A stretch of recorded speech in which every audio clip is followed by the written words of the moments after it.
जय माता दी दोस्तों, कैसे हैं आप सभी। आशा करता हूं दोस्तों आप सभी अच्छे होंगे, स्वस्थ होंगे। आज मैं आपको ये बताऊंगा कि अगर आप बार बार एक ही मंत्र का जप करते हैं तो उससे क्या होता है।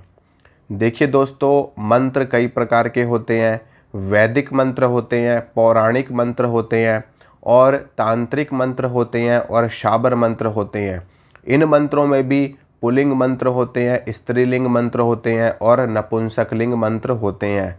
अब आप किस मंत्र का जप कर रहे हो, किस विधि से कर रहे हो, किस पंथ से, किस संप्रदाय से आप दीक्षित हो, ये भी निर्भर करता है मंत्र के जप पे, मंत्र की सिद्धि पे। अब मैं आपको ये बताता हूँ। देखिए, उदाहरण ले लेते हैं किसी भी मंत्र का। उदाहरण ले लेते हैं, मान लीजिए आप नवारण मंत्र का जाप कर रहे हैं, ओम ऐं ह्रीं क्लीं चामुंडाय विच्चे।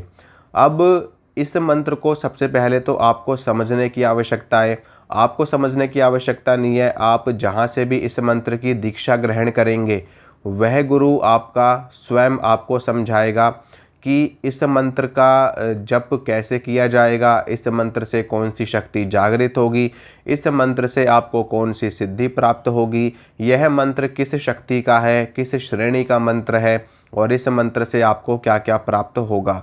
अगर फिर भी आपको आपके गुरु जानकारी नहीं देते हैं तो इस मंत्र की जानकारी आपको दुर्गा सप्तशती से प्राप्त हो जाएगी या फिर श्रीमद् देवी भागवत महापुराण से आपको प्राप्त हो जाएगी। अब मैं आपको बताता हूँ कि देखिए, इस मंत्र में माता महाकाली, महालक्ष्मी और महासरस्वती तीनों की ही शक्ति समाहित है। साथ में माता चामुंडा इस मंत्र की मूल शक्ति है। ओम ऐं ह्रीं क्लीं चामुंडाय विच्चे। महाकाली, महालक्ष्मी और महासरस्वती बीजात्मक रूप में इस मंत्र में समाहित है, लेकिन मूल रूप से इस मंत्र की जो मुख्य शक्ति है वो है माता चामुंडा। माता चामुंडा माता काली का ही एक स्वरूप है। इसीलिए इस मंत्र को तंत्रोक्त मंत्र कहा जाता है। इस मंत्र को वैदिक पद्धति से भी जपा जाता है, यानी कि दक्षिण मार्ग से भी जपा जाता है, और इस मंत्र को तांत्रिक पद्धति से यानी कि वाम मार्ग से भी जपा जाता है। इस मंत्र के द्वारा लोग हवन में शहद का भी भोग देते हैं और इस मंत्र के द्वारा लोग हवन में मदिरा का भी भोग देते हैं। इस मंत्र से चलने वाली जो शक्ति है वो माता महाकाली की और माँ दुर्गा की शक्ति है। जब आप दक्षिण मार्ग से इस मंत्र की आराधना साधना करेंगे तो माँ दुर्गा चलती है। वाम मार्ग से जब आप इस मंत्र की साधना आराधना करेंगे तो वही माँ दुर्गा माता काली का स्वरूप लेकर के चलती है। मैं आपको बताता हूँ कि इस मंत्र का बार बार जपने से क्या होता है। देखिए, यहाँ पर अगर हम किसी भी मंत्र का बार बार जप करते हैं तो उस मंत्र का जो ऑरा होता है, उस मंत्र की जो ऊर्जा होती है, वो हमारे शरीर में जो हमारी कुंडलिनी शक्ति होती है, जो हमारे शरीर में चक्र होते हैं, उन चक्रों को जागृत करना शुरू कर देती है जब हम किसी भी मंत्र का जाप करते हैं। सिर्फ इसी मंत्र की बात नहीं है, आप किसी भी मंत्र का जाप करोगे तो उस मंत्र का प्रभाव आपके ऊर्जा चक्रों पे, आपकी कुंडलिनी शक्ति पे, आपके आभा मंडल पे, आपकी आत्मा पे, आपके शरीर पे, हर चीज़ पे उस मंत्र का प्रभाव आता है।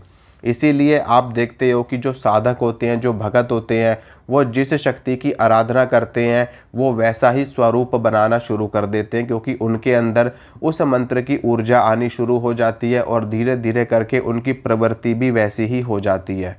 अब जब आप इस मंत्र का जाप करेंगे बार बार, आप मतलब किसी भी मंत्र का जाप अगर आप बार बार करते हैं तो बार बार करने से क्या होता है कि वो मंत्र सबसे पहले तो आपके अंदर की नेगेटिविटी को दूर करता है।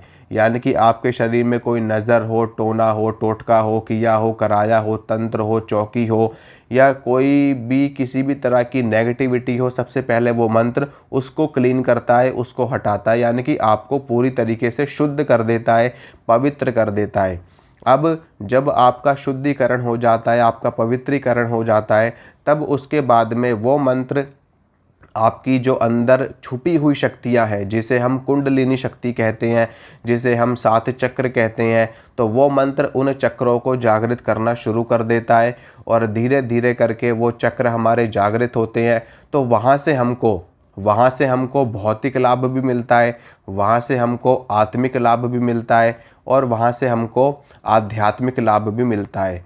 तो मंत्र जब बार बार जपा जाता है, करत करत अभ्यास के जड़मति होत सुजान, रसरी आवत जात से सिल पर पड़त निशान।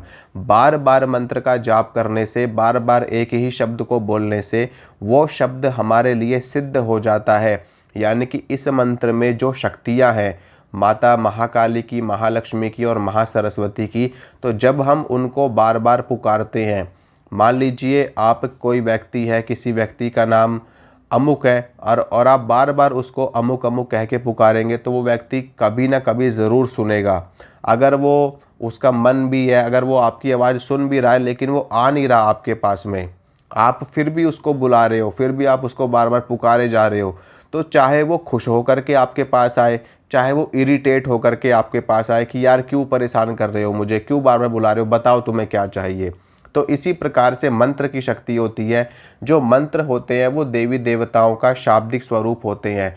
और मंत्र यानी कि जब हम मंत्र का जप करते हैं तो मंत्र हमारा कल्याण करते हैं, हमारा मंगल करते हैं और उससे उस मंत्र में जो शक्ति होती है वो शक्ति हमारे सामने प्रकट हो जाती है, सिद्ध हो जाती है। तो इसी प्रकार से जब आप इस मंत्र का बार बार जप करते हो तो इस मंत्र की जो शक्ति है माँ भगवती आदि शक्ति, वो उनकी सिद्धि प्राप्त होती है और कुंडलिनी शक्ति जागृत होती है।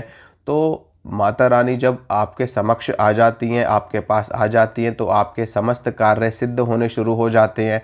क्योंकि वहाँ पर आप काम नहीं कर रहे होते हो, वहाँ पर आपके साथ में एक शक्ति होती है जो आपका मार्गदर्शन करती है, जो आपको जानकारी देती है, आपको सही गलत में फैसला करने की एक पावर देती हैं, एक सामर्थ्य देती हैं।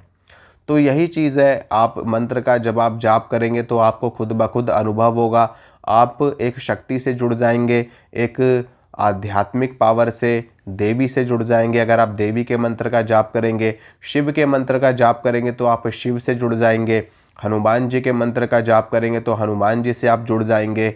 और जब आप किसी शक्ति से जुड़ जाते हैं ना तो आप जो भी कार्य करते हैं उसमें वो शक्ति आपकी सहायता करती है और आपको सफलता दिलवाती है।